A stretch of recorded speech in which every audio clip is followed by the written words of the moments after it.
Good morning and good afternoon, depending on where you are watching this webinar from. Hope that you are holding up well in quarantine, and we'll dive right into what you all are here to kind of figure out, which is if I had a 2020 sales plan and it is now out the window, how can I rebuild it, and what is the right approach to selling moving forward or marketing my brand moving forward, both in the short term and also in the long term. So my name is Chris Snook. I want to thank all of you for tuning in. We'll spend about 35 minutes or so together today. And that's because of our friends at emerged.com, who are in the business of relationship management and business to prospect, highly targeted sales enablement. They're an AI-driven platform. I encourage you to check them out. Mention Decisions 2020. And you can get a customized list of 2,000 highly valuable targets specifically for your B2B enterprise. And you'll be able to get Cameron's information later on in this slide deck. But again, this is brought to you by Emerge. We're thankful for them and all that they're doing in these challenging times to help inform and educate B2B sellers and marketers such as yourself. So that's the commercial. A little bit about me. I'm the co-author of a best-selling book called Digital Sense. It came out in 2017. Also write the newsletter and a third edition ebook called Wealth Matters 3.0. We'll talk about some of those things and some of those frameworks today, specifically as they relate to your sales process and how to humanize it. And you'll be able to chat with me and your peers in the group chat box. So feel free to do that throughout the process. You can submit questions and answers both online and also for follow-up afterwards. And if you have any questions regarding Emerged or our sponsor, you can reach out directly to Cameron Davis and mention this webinar and mention myself, and they will take good care of you and customize whatever it is that you need to see if there's a mutual fit there. So diving right in, there are some forces we want to update you on and talk about in this weekly executive briefing, as well as some of the impacts that we're seeing. And then we'll dive into the frameworks, and then we'll reference the resources and send you on your way. So as of this morning, March 31st, we hit over 800,000 cases of COVID-19, according to this live interactive dashboard. We know that there's a couple different ones out there, but the net of it being that we are fast approaching over 1 million cases globally. And unfortunately, as of right now, the signs of it slowing down in most parts of Europe and in the US and Latin America are still several weeks away.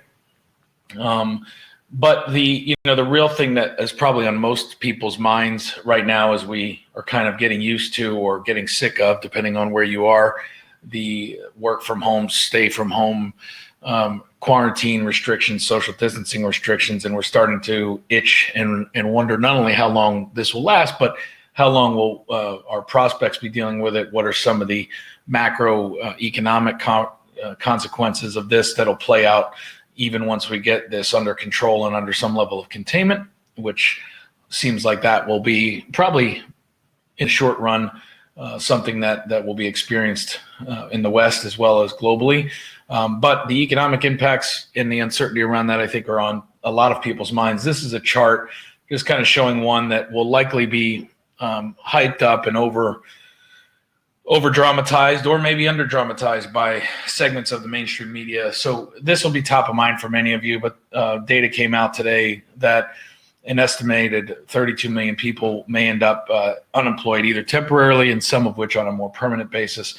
To put that into context, the last time we had close to 11%, 10% unemployment was about a year after the Lehman Brothers collapse. In October of 2009, we hit 10%, as you can see on this chart. We've been at record low unemployment and a big trend in the positive direction that way ever since then over the last decade. However, the COVID-19 and the global economic shutdown and pause has obviously everybody from the service industry to others on a hyper parabolic trend towards 30% unemployment possibly, which the U.S. has not seen since the Great Depression. However, to put that into context, again, a lot of these jobs are furloughed. A lot of these jobs will come back once we get back to some sense of new normal. And at the same time, some of these industries that even maybe you are in, which is maybe why you tuned in, may be changed forever and may stay unemployed. And so the reality is that regardless of how this shakes out as a percentage, it's on everyone's mind, and it's in the future for many people, although they may conceptually believe that it is going to be bright, seems pretty uncertain right now. And so that's what we're selling into as we go about trying to continue to operate and hit our plan or readjust our plan. And you may have seen this meme. I think it's a lighthearted way to kind of depict where each of you and I may be at any given time. But the Matthew McConaughey, what stage of quarantine you're in, depends on how much your paycheck's been disrupted or how the falling P&L of your supply chain or your customer base or even your own company is impacting your business and your goals and plans for this. Rapidly rising boredom or cabin fever, and wondering if you'll be able to travel to see loved ones again or vacation again, and curfews and quarantine. All these different things are having effects, and they'll play out through these stages. And there's a real risk of misinformation amongst all of us in the sense of the severity and also the likelihood of this coming back around or being with us for some time. So again, all these things play into the mindset. So the poll questions always help me level set where we are coming into these. Please take a second. I'm going to throw these two up. And if you don't mind, just give us a sense of where you are in this. We'll start with the first one, which is what tactics have you deployed or has your organization deployed since the quarantine or the work from home kind of environment began several weeks ago. So as it relates to prospecting, what are you doing right now? Are you pausing all advertising and campaigns? Are you modifying them? Have you increased outreach in cold calls and advertising? Have you decreased it? Or are you not really sure what to do? So if you can take a second and let us know where you fall in one of those categories, it'll help me level set the rest of the presentation for you.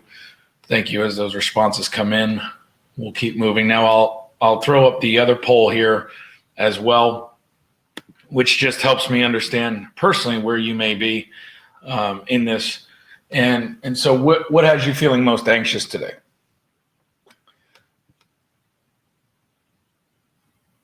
So you have several choices there that you can pick from. And as we go through that, you'll see that the length of the economic shutdown and its impacts on your family is one, whether you'll have a job in 30 or 60 or 90 days, whether your customers will be bankrupt or your pipeline will evaporate. If you're in a quarantine looking for a direction, you can select that one. And if it's something other, just let us know. Just looking for some sense of where you may be in that. So we'll move forward as those polls stay up. And let's talk about learning how to sell human to human. The Latin root, I always like the etymology of words, of humanus, literally means humane, kind, gentle, polite, learned, refined, philanthropic, and civilized.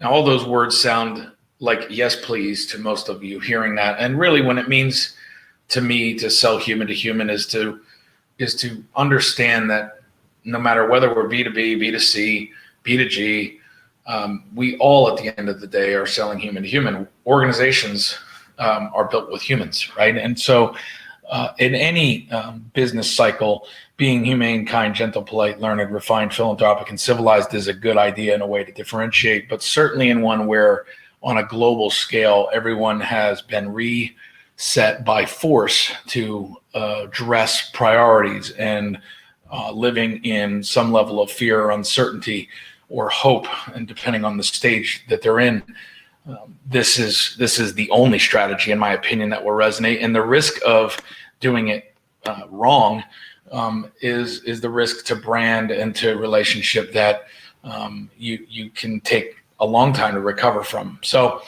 financial decisions will be delayed. That's, I think, one of the biggest understandings to have right now. You probably have already realized that, but this doesn't mean they're going to be delayed in perpetuity. It means that right now, everyone's called their mortgage company, everyone's called their bank, everyone's gotten a short-term loan or is going to that can. Everyone's deferring payments even if they can afford to, because liquidity is the premium, and until there's some level of risk parity and certainty back in the market, And in the business cycle, things are just going to be delayed. If you don't have to make a decision, you're not going to. So as a salesperson, this is a nightmare because you've been working on some of these sales cycles for months, and now you have to be more patient. But again, social distancing requires more social interaction. So this notion of physically keeping myself within, or no less than 8 to 10 feet apart from someone, or maybe not near other people that I don't need to be at all, which is the smartest play. That does not mean that human beings can isolate and not have social interaction. Most of us, even if we're introverted, will crave more interaction at some level to process through our feelings or to distract ourselves or to do something other than watch Netflix 24/7 or stare at our phone. So these are opportunities to reach out, to build relationships. And as you've probably figured out, you wouldn't be listening to this or attracted to this, relationships for the history of mankind have been the cornerstone of all good deals. Now, deals can be done. Transactional selling is always going to exist, but it's also always been temporary. So a trusted advisor, which is the goal of most people that we talk to and work with, has always been more valuable. And this is a chance to really demonstrate that and to find ways to connect. So let's talk about the frameworks, and we'll go through 4 of them today. Hopefully we'll be able to deploy these immediately. We'll start about the deploying of empathy using the empathy map matrix. We'll move over to understanding the law of compensation, because whether you're a salesperson or a business CEO right now listening to this, that's a good refresh. And sometimes I've found that many people don't have this simple understanding of what makes their firm viable and valuable over the long term as it relates to market share. Self-awareness will start with the stick person frameworks that you can do to understand your own thinking and how to take control of your own mind. And then also the terror barrier, which you'll no doubt run into personally, but also maybe run into as others move through dealing with the emotions and the issues that surround us with this whole problem. So those are the 4 we'll cover today. We'll start off with the empathy map matrix using something that is relevant in real-time news that no doubt has been on most people's minds. So yesterday, President Trump came out and announced that the quarantine and social distancing recommendations from the federal government here in the United States have been extended through April 30th. Many states either have already then decided to do things complementary to that, which include closing schools for the rest of the year and moving into an e-school or an online environment. Our schools here in Arizona did that yesterday and finally made that announcement. I don't think too many people were shocked by that, but again, it becomes a firm reality when it's a net amount. So when things happen, our messaging matters. And as a salesperson, we're always trying to figure out how to communicate. And as a marketer, we're always trying to figure out which piece of content and how to position our product, our brand, our solution to people in a way that will feel human, but also feel relevant and timely. And there's a framework that we've used. It's called the empathy map matrix. That is this simple 4-square exercise. And typically, if we're doing this with an organization, or if you're doing this amongst your teammates, what you might do is you might get 4 or 5 of you on a virtual summit or call or something similar.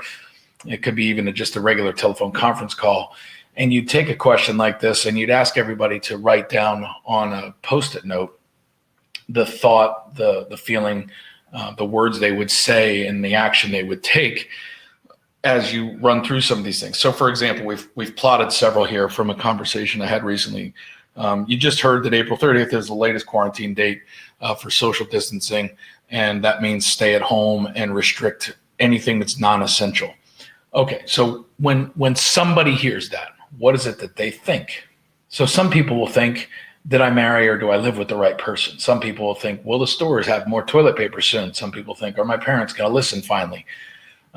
So there's a bunch of different things. So what would happen is you and then anyone who you are doing this with, and you can do it with yourself, but it's helpful when you do it with other people because you get a variety of responses to help you really understand your core demographics and what they're going through. So what you do is you'd have 4 to 5 to 6 of these, and each person might write down 3 or 4 thoughts, and you just plot them.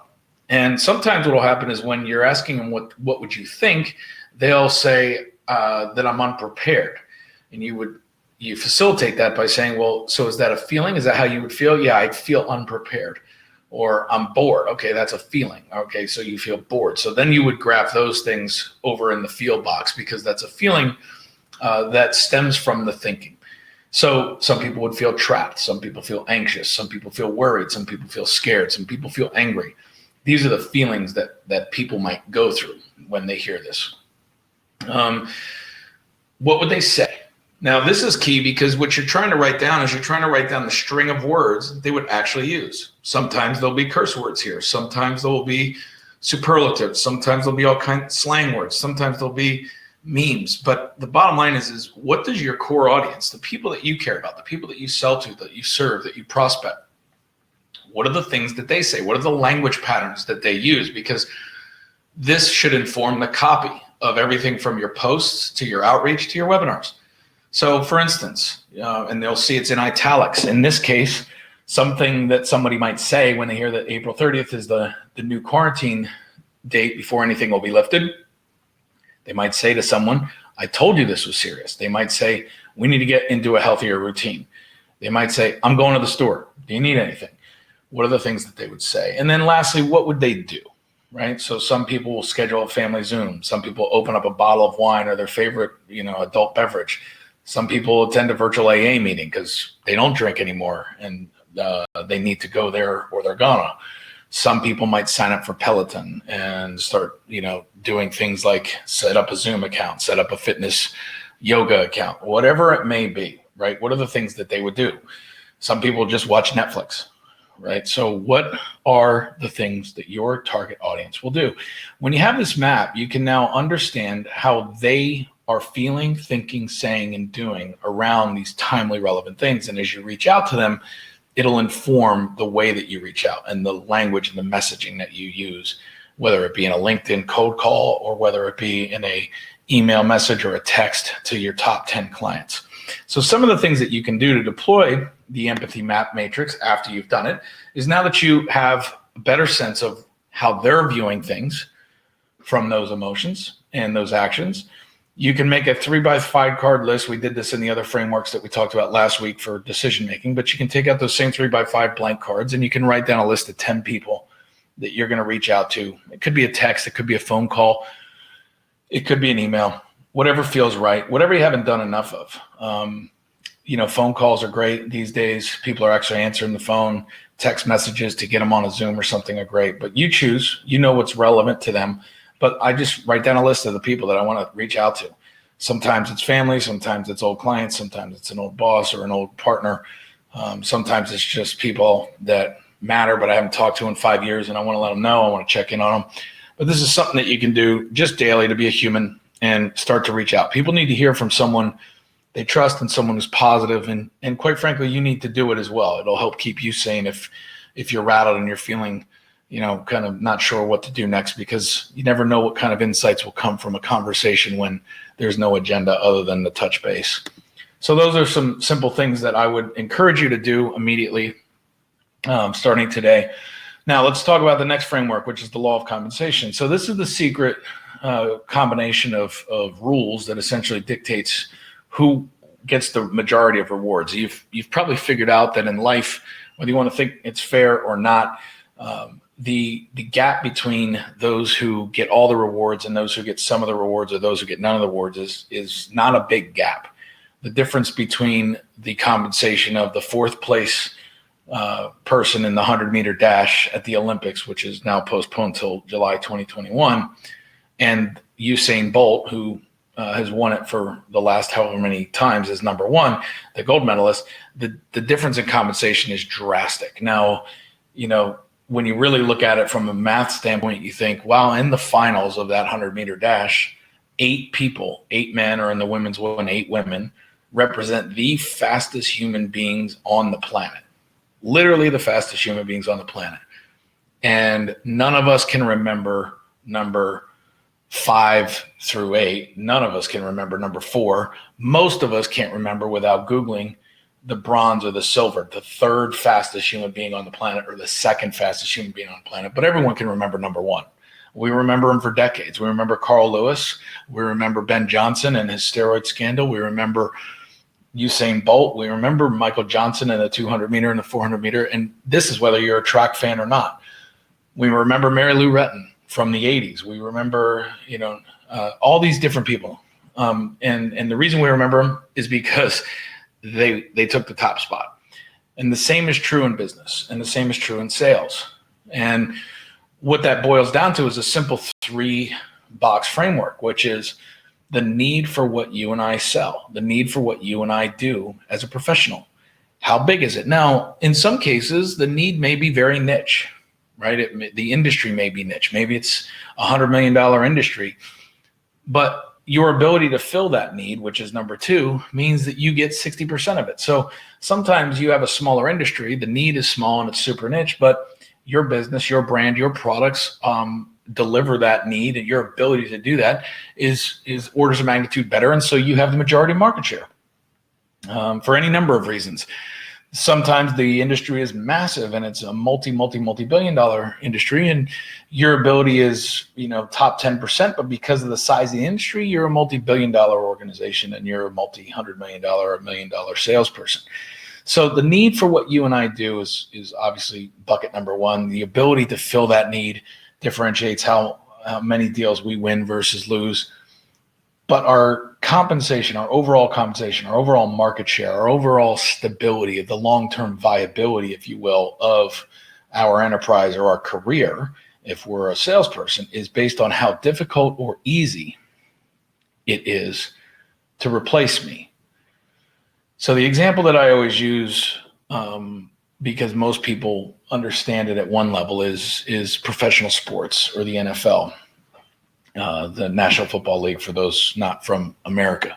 So American football, the NFL, the value of teams has gone up exponentially. So why does Jerry Jones, who buys the Dallas Cowboys in the late 80s for $147 million, and when they were losing $1 million a month, so they were losing about $12 million a year EBITDA, he buys them for $147 million. Today they're worth somewhere around $5.2 billion. They have not won anything in over 25 years. The last time they won a Super Bowl was 1995. So 25 years without a title, and yet they are worth $5.2 billion, and depending on the day, one of the most valuable sports franchises on the planet. How can that be? Why did they get such a disproportionate exponential reward? Well, the need for what sports, and specifically the NFL in America, fills is this need for entertainment. Specifically entertainment around a community of people that share common interests, right? So whether that be the Chicago Bears or the Dallas Cowboys or New England Patriots or the Oakland Raiders, or you name the team, these communities of common interests and these network effects that have spawned out of that, from fantasy football to whatever else, need this sport. But the real business model of this sport is the amount of attention, the amount of social loss, the social equity loss of not being in the mix while it's happening. So when you think about sports, it's nothing more than content. So the need to fill my entertainment needs, Netflix can do that, Prime can do that, Hulu can do that, any number of things can do that, video games can do that, right? So the need for what I do is to entertain myself with my disposable time. The ability of the NFL to fill the need of advertisers, which is also there. I need to market my brand against eyeballs and attention graphs that matter to me, that are in my demographic. That's the other side of that need, right? So entertainment begets communities of common interest and demographics that matter, and attention graphs that matter to products and brands and companies. And so the ability for the NFL to capture and maintain that, or force that content to be consumed in a model that is old but still works, which is commercials, is disproportionately different than the model of a movie or a sitcom. Because movies and sitcoms, if I watch them on Thursday at 2 a.m. or when they air live on Thursday at 8 p.m. in prime time, I don't really lose anything. If I wait 6 years to watch Game of Thrones and then I finally binge on it over the weekend, I don't lose anything in my social circle by waiting. And so the economics don't work for advertisers. However, if I try and tape or DVR or not watch the football game live, what happens is I lose something, or it's ruined for me, because my phone is buzzing, this Twitter feed, my social feed, people are texting me, things I can't control are happening to tell me what the score is. And once I know the score, there's really no reason to watch it. And I can just watch the 3-minute highlight reel and see the plays that matter. So this need of consuming it in real time or missing the bulk of the value has allowed professional sports to fill a void in the marketplace for the $800 billion worth of ad spend that has happened in traditional media. And so that is why they are hard to replace, because other forms of content can't do that the same way, and why a team is worth $5 billion that used to be worth 147, even though they haven't won anything in 25 years. So you get it. How can you, and where are you vulnerable to this? And this is the framework you want to look at. The post-COVID-19 graph these are just examples to say, am I a green arrow, am I neutral, or am I going down on my replaceability in a post-COVID-19 world?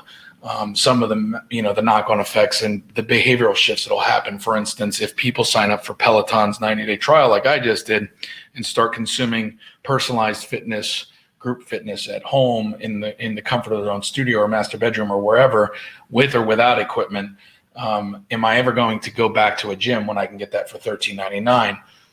Maybe I will, maybe I won't, but maybe I'll fill my social need not in a gym where I'm exposed to equipment and other people and germs and things like that. Maybe I'll just do that workout at home, and I'll go to restaurants with friends, or I'll choose other forms of social engagement. So sometimes these things can be replaced with better ways, right? Well, 1.4 billion students who need education and need quality teachers. So ability to teach, huge, going to be huge in the future, going to be bigger than ever.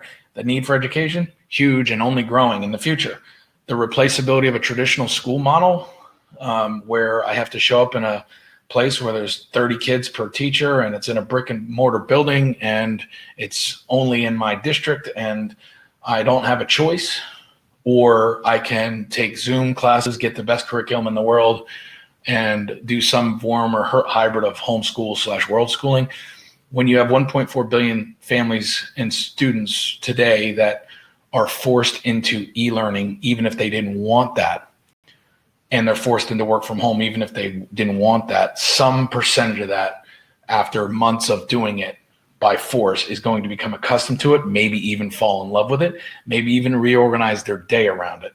And once they do that, the business models that feed that and allow them to continue that in a post-quarantine world have a lot better upside, because the replaceability of something physical in bricks and sticks becomes a lot higher, right? And so the compensation pattern will move to the teachers who can do it virtually as effectively, or maybe more effectively, than the ones who are locked in a room. So in some ways, the future of compensation for teachers could be greater.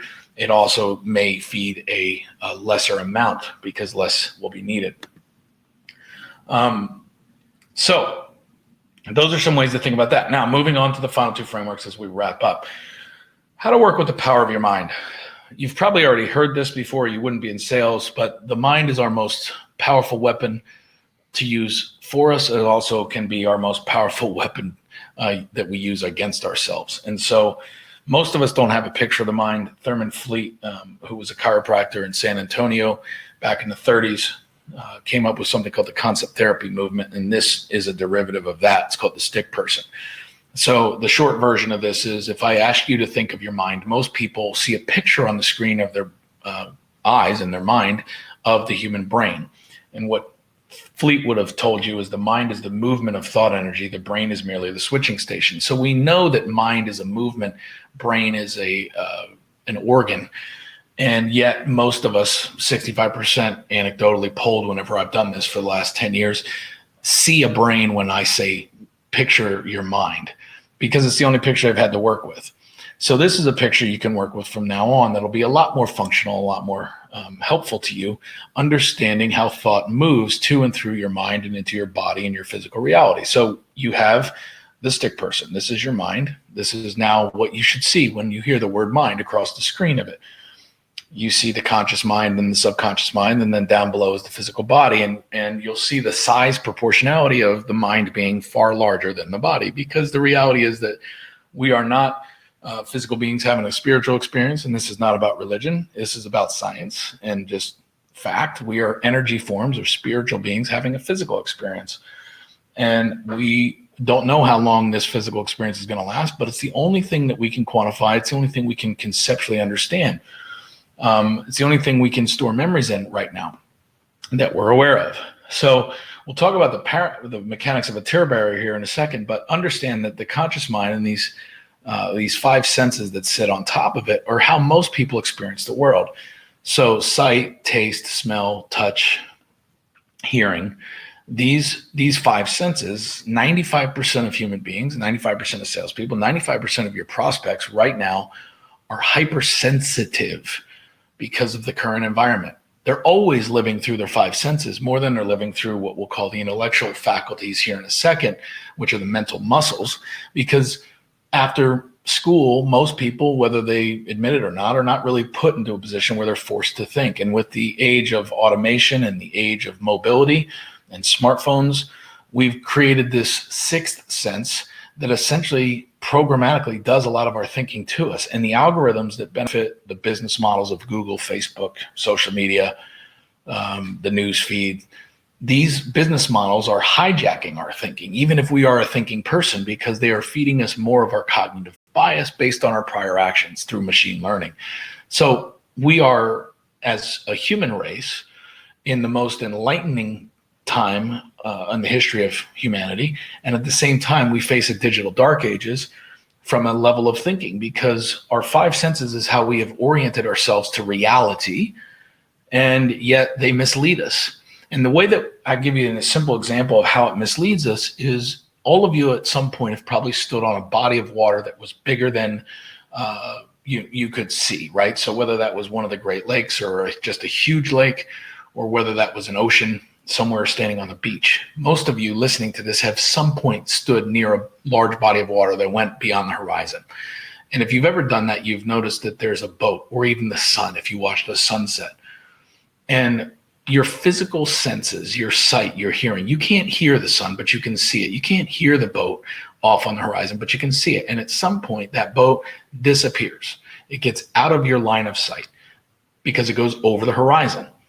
Now, your cognitive brain and your understanding allows you to know, your reasoning faculty allows you to know that it didn't evaporate. It doesn't no longer exist. It's just outside of your line of sight. You can't experience it or know where it is with your five senses. But your understanding, your intellectual faculties allow you to know it still exists, that it's still there. And unfortunately, our comfort zone is built around these conscious ideas that over time and early on in life were embedded in our subconscious, which is where we automate everything, right? For the sake of day-to-day efficiencies, how we put on our pants. We don't think about left foot and then right foot in, or right foot and then left foot in. We just do it. And we do it because of habit, because we started doing it earlier when we had the cognitive loop. Think about it. And we created these shortcuts, these neuro connections that created shortcuts so that we didn't have to waste a bunch of mental power and sugar on exercises like putting on our pants. Because we needed that sugar in our brain for other things that are more important, that take more energy to think. And so these cognitive shortcuts become our comfort zone. These cognitive shortcuts include where we live, what our income is, where our paychecks come from, where our food comes from. These are all cognitive shortcuts, and they're not bad. They make life very easy. They allow us to enjoy other things. They allow us to spend our time and our mental capacity on things that are outside of that. But they do become problematic when we are forced out of our comfort zone, like many people are right now. So here's what happens to folks, including you and I, when we're forced out of our comfort zone. What happens is some new idea comes in. Now, this could be an idea that we purposefully put there, like I want to 10x my income in 2020, back in January before coronavirus hit and rocked our whole world. These aren't wrong ideas. These are goals. These are ambitions. These are ideas that we can conceptually put into our conscious brain. We'll call that idea the Y idea. But X is the idea that has been our modus operandi. It is the idea that we have already accepted, that we've emotionally ingrained into our cellular level. And so we act upon our X ideas. So let's just use income. If income was the goal and we're used to making X amount per month, and that's how our life is organized, but we set the goal to become richer or more successful as a salesperson, and we want to 10x, which is a popular number out there on the market, right? We want to 10x our income in 2020. That sounds great. Let's make in a month what we almost make in a year. Let's make that the new goal. Well, that's great. But if you had already internalized that, you'd already be doing it, right? The human reality is that we don't get our maximums in life, our maximum goals, our maximum ambitions. We get our minimums, our minimum standards, the thing that we will not accept less than. So the point of having a maximum goal or a stretch goal is to force our mental ideas into a realm of possibility that isn't comfortable, that doesn't feel like it fits us, because it doesn't in its current state. But if we can noodle on it long enough and we can get that X goal to be uprooted by the Y goal in our subconscious mind, then just like we don't have to think about breathing while we're listening to a webinar and we don't die on site, we don't have to think about operating and doing the actions that cause us to have that Y goal, that 10x income. The challenge is that when X and Y are finally at the point where one of them is going to take over, Y has embedded itself through auto-suggestion, through all these tactics you've probably read about in personal development. When Y has firmly implanted itself enough in the subconscious mind to be a competitive threat to X, X plays dirty, right? And it throws up worry and doubt, which then manifests and usually boils into fear, because when we start to worry, we start to focus our energy on a negative thought, a negative outcome, something less desirable. What if it doesn't happen? What if the deal doesn't close? What if I'm too focused on business and I lose my family, or somebody gets sick and I don't have the time? What if, all these different things, right? So the worry and doubt comes, and then we start to spiral, and spiraling into fear then starts to show up in our physical body as this feeling of real anxiety, true unrest. And so this is what we call the terror barrier, right? We get into a foreign vibration where Y and X are battling it out. The new idea or the new paradigm is trying to uproot and replace the old one. The new habit's trying to uproot and replace the old one. And now it's getting some traction, and it doesn't feel good because X has to leave. We have to abandon the notion that X is okay for us anymore. In other words, we have to say that we are no longer able to tolerate living on this meager income anymore. We must now live on our 10x income. We literally cannot live without it. And what happens is everybody else who doesn't have that, every other paradigm or thought that was put into us at an early age, from money is the root of all evil to, the have and have nots, or don't be greedy, all these things start to show up, and they say, well, wait, do you really need that? Do you really need that? And it's a fair question. It's a question that you and I should answer. It's also a question that will throw up worry, doubt, fear, anxiety, and allow us to then start to reason with ourselves and go, well, look, the five senses say that, I've got enough, or there's enough in my bank account to last another month, or what have you. And I'm just going to turn around and retreat into what I know. And this is what happens when people retreat into what they know. So what you're going to see right now in your prospects is a lot of retreating. Some of it is necessary because we do have to deal in physical realities at some point, especially when thousands of lives, maybe in our employ or whatever it is, are at stake. At the same time, as a leader of an organization or as a sales leader trying to communicate with people, we have to understand how to recognize people that are ready to break through, are ready to move from what is called pure faith, which is nothing more than a belief that has become a conviction, that has now become a truth, a knowledge base that says that must and will happen because it's okay. This is not about, again, religion. This is about faith being, I know what I believe to the level where I cannot see any other way being viable or possible or right than this, and I've accepted that. And when you can move with faith and not with fear, which is the worry, the doubt, the fear, the anxiety. When you can step forward in that and you realize that the only two fears human beings are made of, the only two that we're born with, rather, are the fear of falling and the fear of loud noises. And the reason for that is ingrained in our ability to survive. Now, I'm not saying that other fears have not become hard-coded real in human beings. Some people have a fear of being held down. Some people have a true fear that is down at the cellular level where they can't even control it. Even if they're unconscious, it manifests itself because it's that ingrained in their cellular makeup. But these are all fears that were implanted through some experience, through some emotional anchoring to an experience that happened in the physical world that then became a protection mechanism. the human being is only born with two fears: loud noises and a fear of falling. And if you doubt that, think about the last time you lost your balance, and whatever, or if you've ever lost your balance, whatever you were thinking about prior to losing your balance, you don't remember. You can't pick up that conversation, because the minute that happens, your entire body goes into figuring out how to balance itself or how not to fall and break something. And so anyway, when you can get to a point where you've operated from this knowledge of intellectual capacity, and that you're willing to push through the fear, where you're willing to literally run through it as if it's not there, then you get to the other side, which is freedom. And now what you've done is you've literally made why the new operating paradigm in your subconscious mind, the new modus operandi, which means, not to confuse you, why becomes your new X.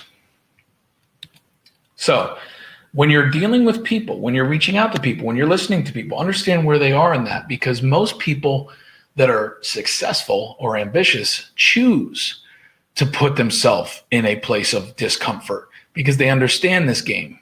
Salespeople are typically like that. The majority of folks right now are being forced into this lack of comfort.